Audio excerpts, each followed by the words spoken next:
श्री स्वामी समर्थ. शुभरात्री सर्वांना. चला तर हा छोटासा मिनी ब्लॉग आहे. संध्याकाळच्या जेवणामध्ये करीत आहे मी पत्तागोबीची भाजी आणि पोळ्या. मुलांना पत्तागोबीची भाजी खूप आवडते आणि अशा पद्धतीनं तुम्ही मुलांना डब्यातसुद्धा पत्तागोबीची भाजी देऊ शकता.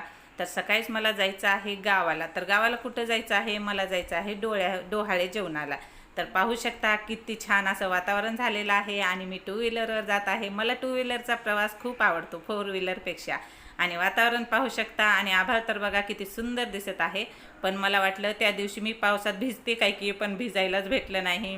आणि मला भिजायला खूप आवडतं. तसं पावसात भिजायला भेटलं नाही. आम्ही येते वेळेस पाऊस आला नाही. मला वाटू लागलं पाऊस आला तर भिजूया, पण भिजायला काही भेटलं नाही. जाऊ द्या कधी तर. आणि असा परभणीमध्ये आमच्या असा तर जोरात पाऊस पडलाच नाही की आपण भिजायला पाहिजे, असा पाऊस पडलाच नाही. नुसता झिमझिम पडतोय जाते, पण पावसाची खूप कमतरता आहे. श्री स्वामी समर्थ. जय जय स्वामी समर्थ. श्री गुरुदेव